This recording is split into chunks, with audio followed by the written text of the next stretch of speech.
한권으로 보는 나주 24번째 136페이지 신간회 운동 3.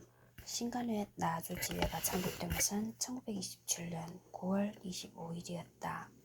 나주 지회는 10월 5일 제1회 간사회를 동지회 사무소에서 부회장인 김창용 사회 아래 연 뒤 각 부서를 결정하고 총무관사, 상무관사 각 1인씩을 총무부에 속하게 하여 각 부 사무를 관장케 하고 각 부에서는 간사로만 사무를 처리하기로 결정하였다.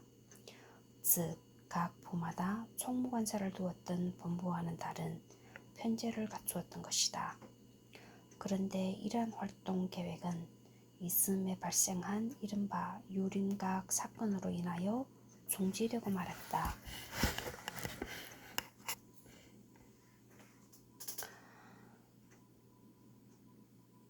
이는 신간회와 청년동맹을 중심으로 모여있던 나주읍 내 진보적인 청년들과 윽박 보수적인 유림들 사이에서 누적된 갈등이 폭발한 사건이었다. 이로 인해 신간회 나주지회에서 대들보였다고 할 수 있는 회장 김창용, 총무관사 양장주와 나주 청년동맹 집행위원장이자 신간회 상무관사인 박준삼, 윤영주, 김상달 등이 1928년 1월부터 2월 사이에 구속되었다.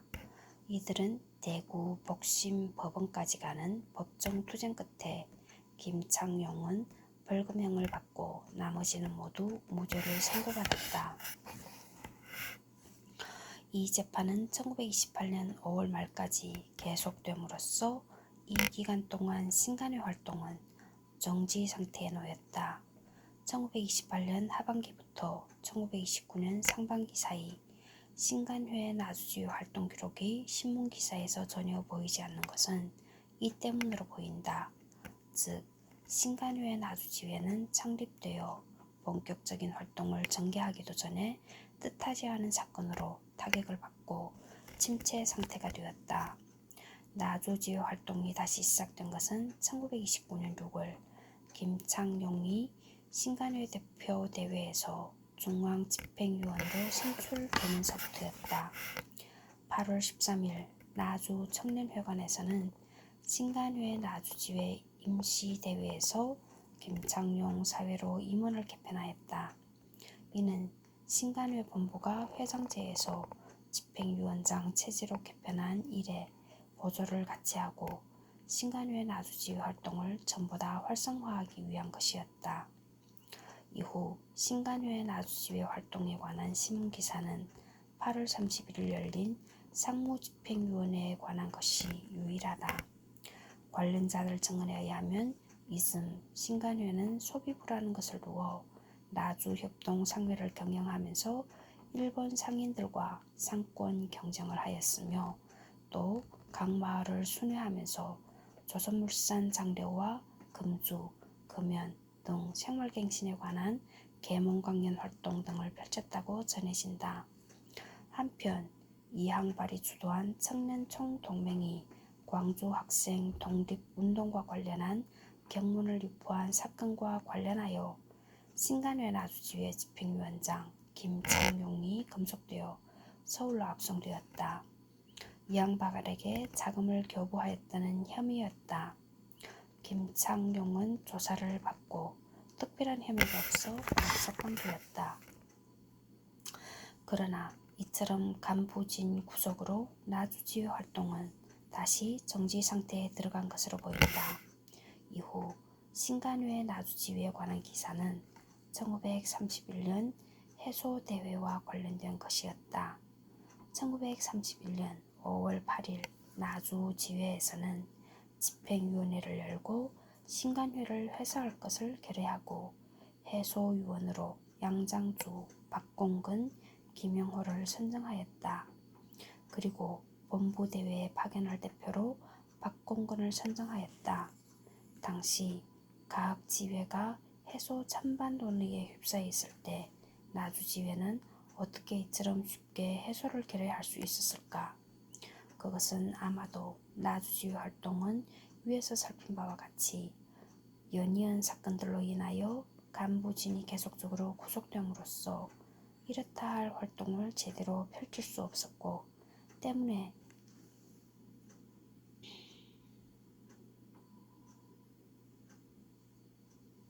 신간회 유지가 특별한 의미를 가질 수 없었을 사정이 크게 작용한 것으로 보인다.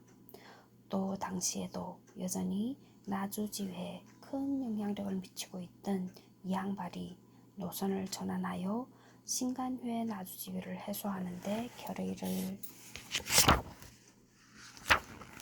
하였을 것으로 짐작된다. 이후 이항발은 1931년 들어 운동 방향을 혁명적 노동, 농민조합 운동으로 전환하여 나주에 내려와 직접 나주 노동조합 결성을 주도하고 있었다. 4. 산업운동. 신간회 나주지회에서는 민족산업운동 일환으로 나주협동상회를 개설하였다. 1929년 당시 신간회 김창룡 위원장을 비롯하여 박준삼, 양장주 등은 나주 시민들로부터 약 7,000원에 달하는 거금을 모아 협동상회라는 상점을 나주 읍내에 개설하였다. 회장에는 김창룡, 상무이사의 양장주, 이대는 박준삼, 강사의 정복기, 이창수, 회계의 양상하 등이었다.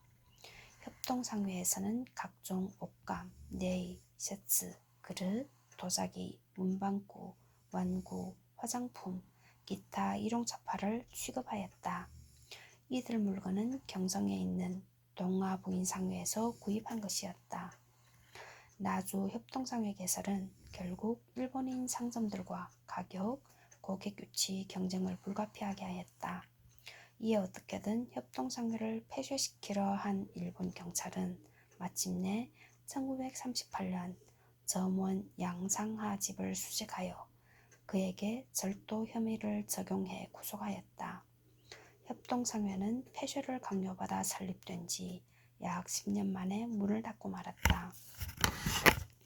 또 나주 지역 유지들이 전개한 산업운동으로서는 나주 흥농회사를 꼽을 수 있다. 나주 흥농회사는 일본 자본이 만들어내는 금비, 찐페이 판매권을 일본 상인들이 독점하여 가격 조작으로 폭리를 취하고 있는 것을 막기 위하여 설립한 것이었다. 당시 이 회사 발기인은 남홍치를 비롯해 김병도, 이기성, 백남선, 이형환, 이창수, 이기승, 최승태, 박성주, 허국향, 송상기, 최남구 등으로 대부분 나주 지역 보호들이었다. 이들은 생산 공장에서 직접 수입한 금비를 성수기인 봄에 농민들에게 외상 판매를 하고 추수기인 가을에는 낮은 이자와 함께 갚도록 함으로써 농민들 희생을 줄여보고자 한 것이었다. 그러나 봄에 금비를 사갔던 농민들이 가을에 제대로 빚을 갚지 못함으로써 이 사업은 제대로 성공하지 못했다.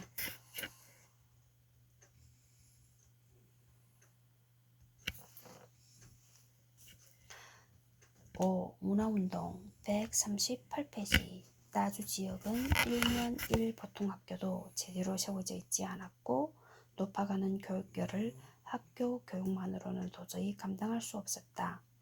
따라서 1920년대 초반 문화운동을 전개한 이들은 서당 개량을 통하여 혹은 주간 강습소 교육과 야간 야학 교육을 통하여 해결하려 하였다. 여기서 특히 주목할 것은 1920년대 중반에 들어서면서 각지에 있는 청년회를 비롯한 사회운동가들이 개설한 노동야학, 농민야학 등이다. 주간 강습소가 주로 입학난 혹은 가정형편 등으로 인해 학교 교육을 받기 어렵게 된 아동들을 상대로 한 데 반하여 노동야학과 농민야학은 노동자와 농민을 상대로 개설한 것이었다. 나주 지역에도 1920년대 여러 야학과 주간 강습소가 개설되었던 것을 확인할 수 있다. 가장 대표적인 것은 나주면에 세워진 노동야학원으로 원래 제7 안식일 예수 재림교회에서 세웠던 것을 1923년 5월 나주 청년회에서 인수하였다. 나주 청년회는 청년회관에서 야학을 개설하여 당시 학생은 약 30명, 교사는 양장주 외 2인이었다.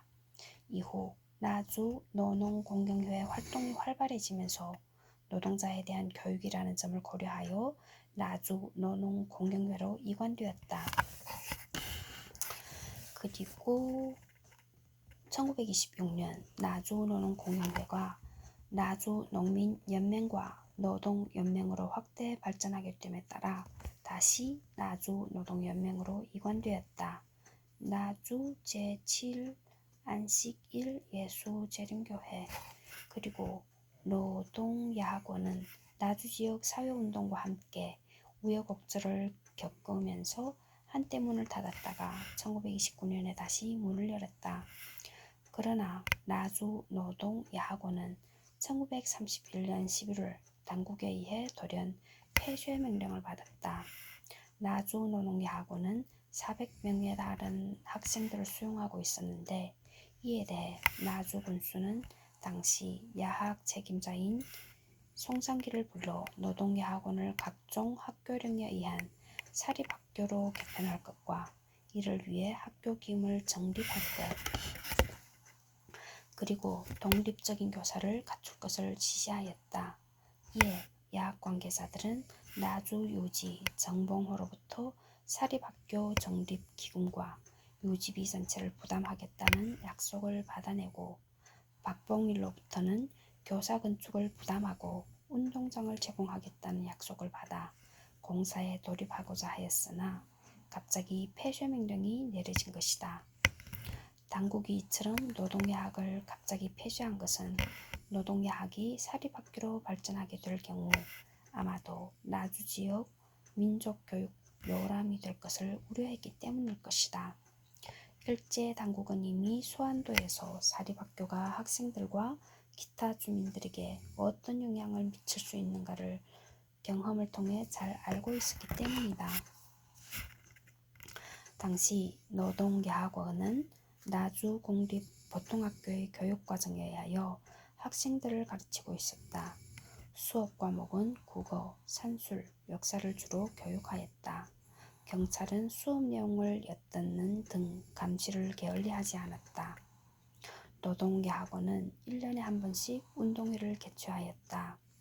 1926년 5월 20일 운동회에는 남녀 학생 150명과 학부형 등 1000여 명이 참석하였다. 이듬해인 1927년 5월 15일 나주 청년회 운동장에서 열린 운동회 역시 학부형 등 1000여 명이 모여 성황을 이루었다. 나주 읍내야학과 강습소는 노동야학원 이외에도 나주면에서 제7 안식일 예수재림교회가 개설한 금명학원이 개설했던 주간 강습소와 부인야학 장로교회가 개설한 영생의수 주간 강습회와 부인야학 등이 있었다. 읍내뿐만 아니라 다른 면 지역에서도 야학이 개설되었다. 문평면에서는 1923년 10월 나종만에 의하여 동원리에 노동야학회가 개설되었다. 1928년에는 반남면에서도 부인들을 위한 야학이 개설되었고 12월 본량면 선수리에서도 오정근에 의해 야학이 개설되었다. 같은 시기 세지면 발산리에도 이대기에 의해 노동야학이 개설되었다. 영산포에도 영산포 청년회에 의해 노동야학이 개설되었다. 1930년대에는 각지에서 노동야학이 개설되었다. 1932년 세지면 죽동리에서 나순조가 야학을 개설하여 농민들에게 의식화 교육을 하다가 검거된 사건이 발생하였고 1934년 삼도면 송산리에서도 비슷한 사건이 일어나 야학교사와 학생 8명이 연행되어 조사받은 일이 있었다. 이처럼 나주 지역 야학과 주간 강습소는 여러가지 사정으로 학교에 진학하지 못한 남녀 아동들을 대상으로 하여 학교 교육에 해당하는 교육을 펼쳤던 것이다. 야학은 주로 노동자와 농민 그리고 부인들을 상대로 한 것이었는데 일부 사회운동가들은 야학을 이용하여 사회의식을 심어주었다.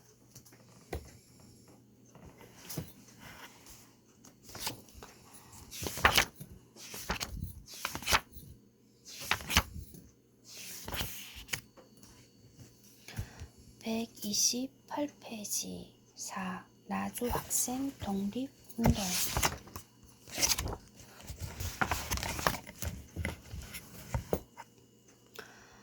24년 11월 18일 새벽 4시 25분 월요일 1929년에 일어난 학생 독립운동은 나주에서 우연히 시작된 것이 아닌 깊은 역사적 맥락을 갖는 것으로 의로운 호남 정신과 독립과 자유를 위한 저항 표출한 것이다. 저항 표출인 것이었다 해야 되지. 표출한 것이. 저항의 표출한 것이었다. 광주 학생 독립운동은 나주역 한일 학생 충돌에서 비롯되어 광주 학생 시위로 이어졌고 이후 전국으로 확산되었다. 곧 나주는 광주 학생 독립운동 발화점이었다. 광주 학생 독립운동은 한일 중등 교육기관이 밀집된 광주 그리고 통학로가 연결된 나주가 있었기 때문에 가능했다. 나주 지역은 전국적으로 일제 식민 수탈이 가장 첨예했던 곳으로서 그만큼 한일 간 대립도 심했다. 그리고 광주는 일제 식민교육 모순이 팽배한 화약고와 다름없었다. 때문에 나주와 광주는 분위기만 형성되면 언제든지 폭발할 수 있었다. 한편 광주와 나주 사이를 오가는 열차 통학은 한일 학생들이 학교 밖에서 충돌할 수 있는 또 다른 환경이었다. 학교 밖에서 일어난 한일 간 학생 충돌은 당연히 민족적 충돌이었고 이러한 민족 문제는 민족 독립, 민족 해방으로 귀결될 수밖에 없었다. 나주 학생 독립운동이 전국으로 확산될 수 있었던 것은 나주역에서 벌어진 충돌과 이어지는 11월 3일과 12일 광주 학생 시위가 학교 밖에서 이루어짐으로써 그 파급력이 컸다는 점이다. 즉 일본인 학생과 싸움으로 인한 시위와 한인 학생만을 대상으로 한 대규모 검거와 연행은 그 자체가 이미 민족적 대립과 차별을 의미함으로써 민족운동으로 발전할 수 있는 배경이 되었던 것이다.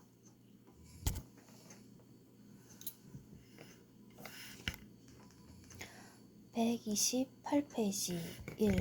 광주 학생 독립운동 도화선이 된 나주역 사건.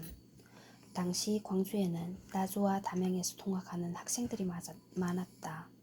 기차 통학생이 광주 거보 생만 69명, 광주 중학교 일본인 학교 학생이 98명이었다. 거보 전교생 가운데 6분의 1, 광주 중학교 학생 4분의 1이 기차 통학생이었던 셈이다. 통학하는 한국인 학생들과 일본인 학생들 사이에서 자주 감정 대립이 표출되기 일쑤였다. 그러던 중 1929년 10월 30일 통학 열차가 나주역에 도착하였을 때 광주 중학교 3학년 후쿠다를 비롯한 일본인 학생들이 광주 여고보 3학년 박기옥, 이광춘, 이금자 등을 뒤에서 밀치는 등 여학생들을 희롱하는 장난을 하였다. 앞서 개찰구를 빠져나가던 박준채, 박기옥의 사촌 남동생 광주고보 2학년이 뒤따라오던 여학생들에게서 비명소리를 듣고 나주역 광장에서 후쿠다를 불러 세우고 꾸짖었다. 순식간에 박준채와 후쿠다 사이에 싸움이 벌어졌다. 이때 마침 광주에 출장을 다녀오던 일본인 순사 모리타가 달려와 싸움을 말렸는데 박준채가 후쿠다에게 내일 학교를 쉬지 말라고 하자 이를 본 모리타가 박준채에게 다가가 따귀를 때렸다. 나주역 광장을 나온 한국인 학생들은 일본인 학생들을 쫓아가 이광춘 부친이 경영하던 조민 공장 창고 근처에서 다시 후쿠다를 구타했다. 옛 나주역 10월 31일 아침 광주로 가는 열차 안에서 다시 박준채를 비롯한 고고생 4명이 후쿠다 등 일본 학생이 탄 차량으로 이동하여 후쿠다에게 사과를 요구했다. 하지만 후쿠다가 이를 거부하자 다시 싸움이 시작되었다. 이를 본 일본인 차장이 후쿠다와 박준채를 일본인들이 대부분인 2등실로 끌고 가 박준채를 향해서만 일방적으로 공개 비난했다. 11월 1일이 되자 다툼이 통학생 전체로 확대되었다. 후쿠다는 전날 상황을 자신에게 유리하게 학교에 알렸고 광주 중학교에서는 광주고보의 일을 통보하였다. 박준채는 교감에게 불려가 경거망동하지 말라는 훈계를 들었다.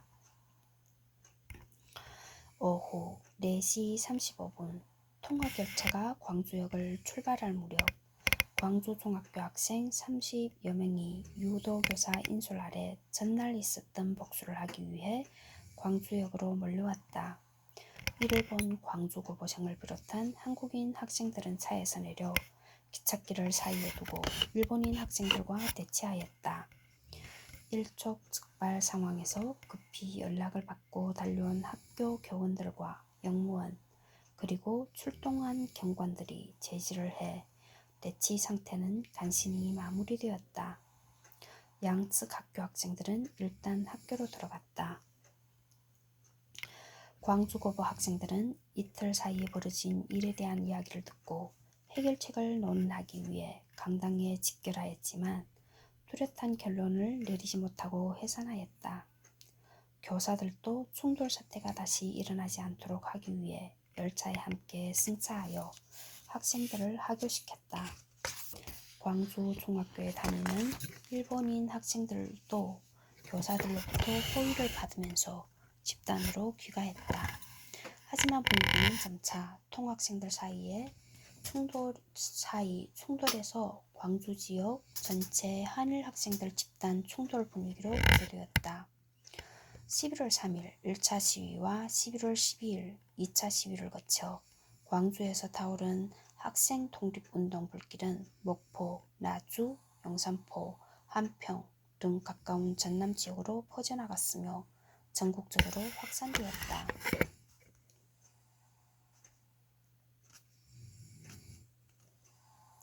2.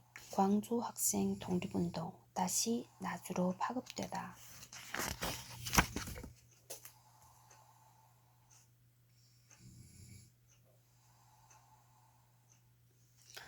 11월 3일과 12일 광주에서 일어난 시위운동 이후 동조맹교와 시위운동이 전국적으로 확산되었다. 그런데 11월 무렵 시위운동은 거의 나주 지역에서 일어났다. 그중 가장 먼저 시위운동이 추진된 곳은 나주 농업 보습학교였다.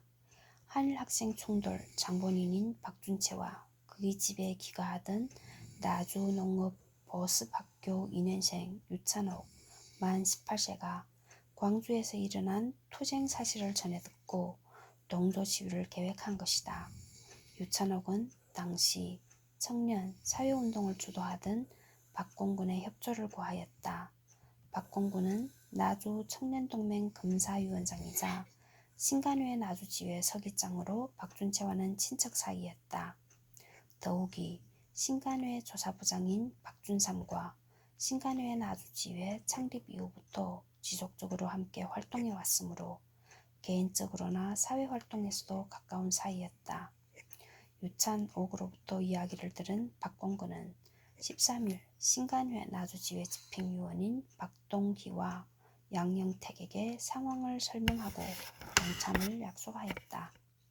이들은 시위 주체인 학생 대표들을 규합하기로 하고 유찬옥이 농업보습학교 주축인물인 홍민호를 비롯하여 이창신, 이채후, 김성남 등을 규합하였다. 또한 나주 보통학교 출신 이성환, 원복준 등이 동참하여 27일 장날 점심시간을 이용하여 조선민중 만세, 조선학생 만세를 부르며 시위운동을 전개하였다. 나주 학생 시위 과정에서 저지하는 경찰과 충돌하여 경관 5명과 보습 학교생, 하병룡 등 학생들이 부상을 당하기도 하였으며 주모자 16명이 검거되었다. 나주에서 일어난 시위는 이후에도 계속되었다. 11월 29일에는 영산포 보통학교 학생들이 동맹 휴학을 시작하였다.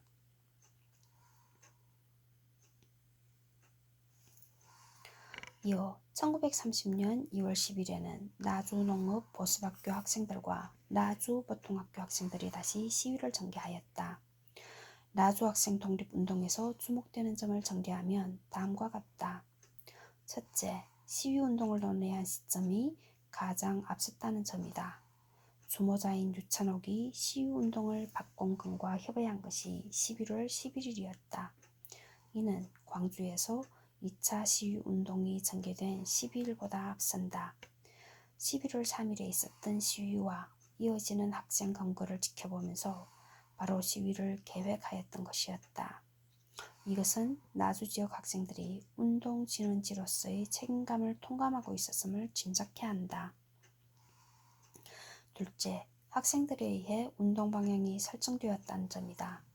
농업보습학교 학생인 유찬옥을 중심으로 농업보습학교, 나주보통학교 학생들이 경문 살포와 시위운동을 준비하고 추진하였다.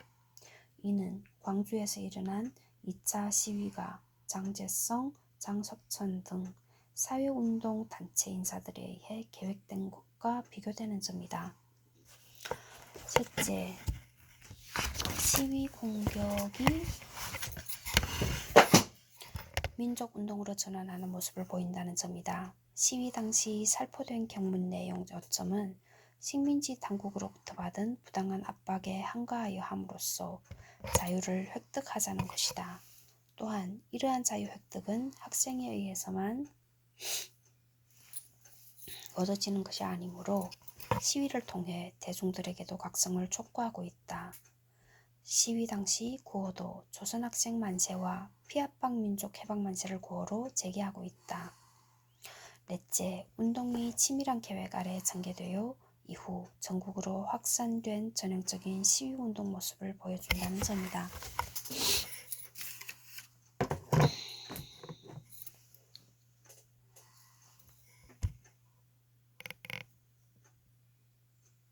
나주 시위는 나주농업보습학교와 나주보통학교 학생이 연합하여 장날을 이용하여 시가지와 장터에서 시위운동으로 전개되었다. 이것은 전국 시위운동 중 가장 성공적인 형태로 운동 모델을 제시한 것이었다.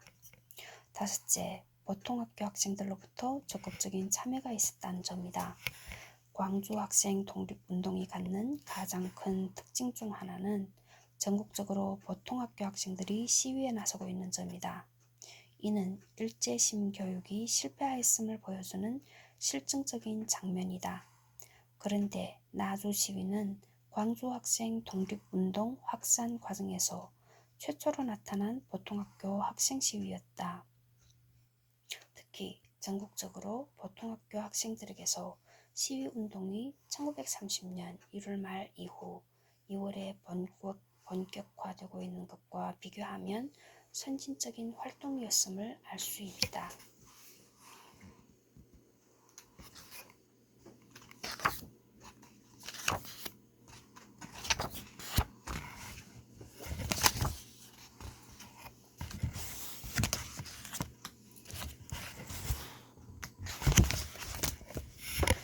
(123페이지) 3. 일제식민 지배와 나주 1. 일제강점기 나주와 지리적 위치 1895년 전국을 23부로 나누는 지방제도 개편 때 나주는 전주부, 남원부, 제주부와 더불어 나주부로 승격하여 나주군 이하 16개군을 관할하였다.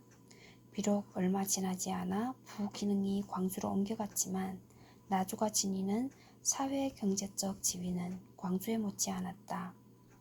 일제는 나주보다 토착적 전통이 미약하면서도 수운교통이 발달한 영산포를 식민지 전초기지로 개발하였다.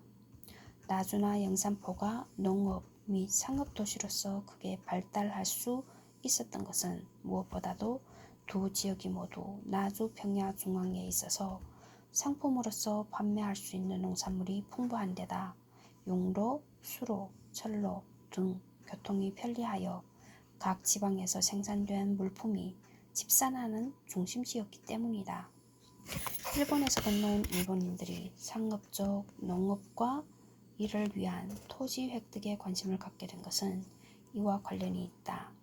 그 이후 결과는 식민지적 농업에 대한 재평 과정에 다름 아니었다. 즉, 일본인 농업 자본가들에 의해서 토지가 매수되고 일본인 대지수가 등장하여 농업 생산과 상품화를 좌우하였다.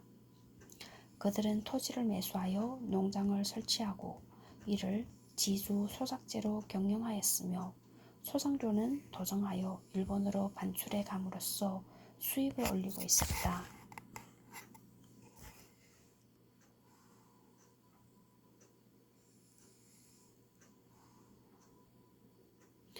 일본인들이 이곳에서 직접적으로 토지를 매입하게 된 것은 목포항이 개항된 이후였다. 특히 1901년에서 1902년을 걸치면서 일본 의회가 이민보호법을 개정하여 상민에 대해 자유도항과 부동산 점유를 결의하게 되면서부터였다.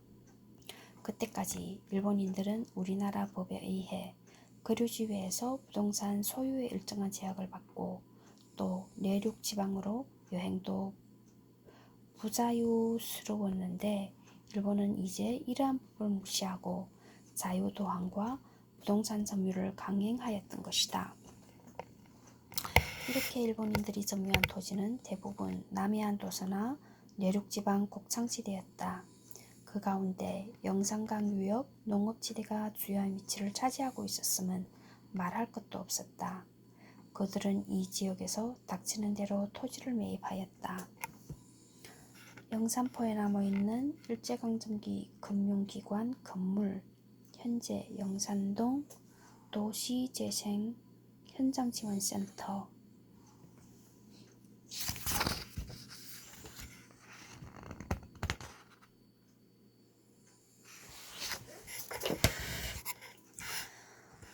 특히 1902년경부터 영산포에 진출하기 시작한 일본인들은 먼저 영산강 수원 개발과 함께 목포에서 영산포로 이어지는 토지 수탈 및 경제 침략을 위한 통로를 마련하였다. 영산포는 목포 개항 이후 전남 내륙으로 진출을 꾀하던 일본인에 의해 식민 수탈을 위한 거점으로 변모해갔다. 1904년 일본인에 의한 발동선이 취항하면서 종전 18시간 걸리던 것이 5시간으로 단축되면서 영산강 수원 개발이 본격화되었다. 영산포는 영산강 항로 최종점으로서 목포로부터 수입된 화물 또는 전남 각지에서 산출된 미국, 면화, 소가죽 등 각종 화물이 모여드는 화물 집산지였다. 영산포는 일본인이 진출한 지 불과 수년 만에 나주업을 능가하는 상업 중심지가 되었다.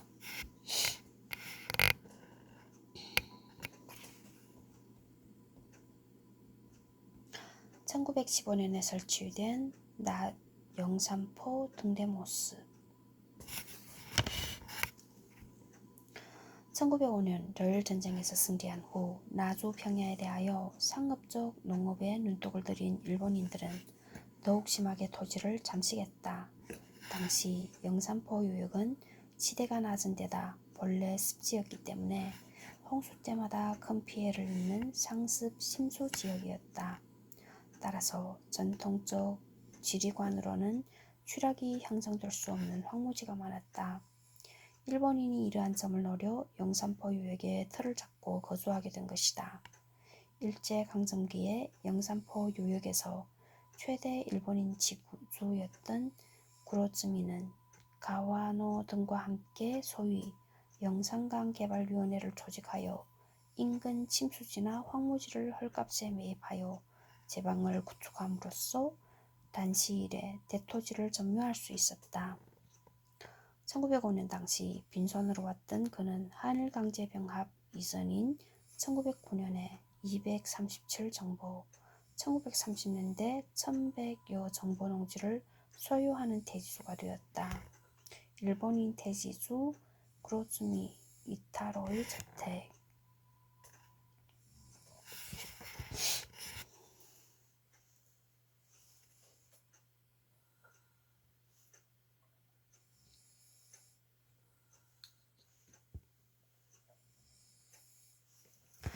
일본인 지주들이 자행했던 침투는 민간 차원에 그치지 않았다. 1908년 일제가 한국 경제를 독점 착취하기 위해 설립한 동양특식 주식회사는 나주 공산면 일대 토지를 시가절반도 안 되는 8, 9만 원으로 1909년, 1910년에 걸쳐 매수하였다. 그 면적은 논이 763정보, 밭이 283정보, 산림이 58정보에 이르렀다. 1915년 토지조사사업에 의해 작성된 토지대장을 보면 당시 영산면 토지는 모두 1683정보인데 이 가운데 농과 밭 경지 면적은 1453정보였고 일본인이 소유한 면적은 1190정보로 이는 영산면 전체 경지 중 81.8%에 해당한다.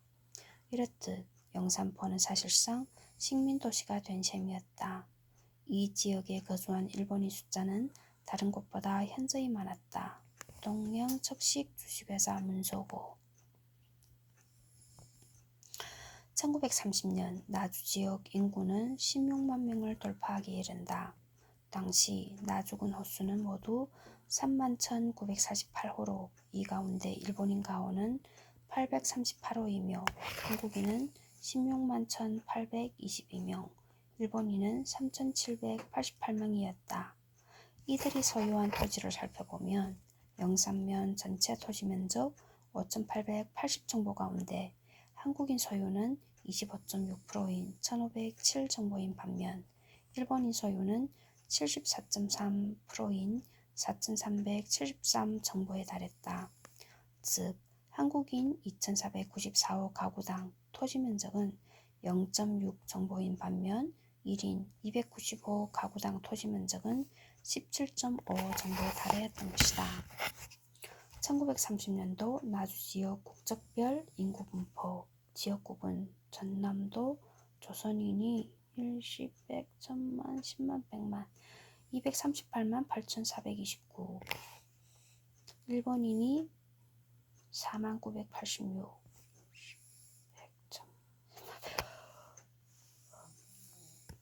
일본인이 2배네. 나주군 16만 1,834명이 조선인, 일본인이 3,779명, 여기에선 조선인이 많고 2.3%를 차지. 2.3%? 영산면 조선인이 13,144, 일본인이 1,042, 7.9%, 남평면 1290, 일본인 460, 4.3%. 1십 100천만 4만 1십 100천만 10만 100만 200만이다. 전남도에. 그 중에 일본인이 4만. 또한 1938년대 나주 지역 국적별 인구 분포를 보면 영산면과 남평면은 일본인이 차지한 비율이 7.9%, 4.3%로서 각각 전남과 나주 지역을 크게 상회하고 있음을 알 수 있다. 이렇게 영산포 지역을 중심으로 나주, 남평 등지에 많이 거주했던 일본인들은 수탈 경제를 유지하기 위해 식민 통치 기구를 필요로 했다.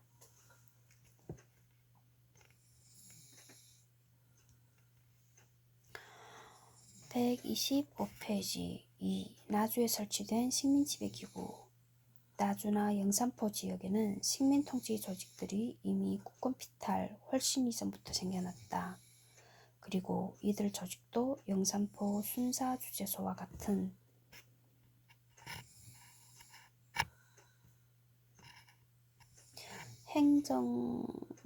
행정관서보다 동양측식 주식회사 같은 식산회사나 금융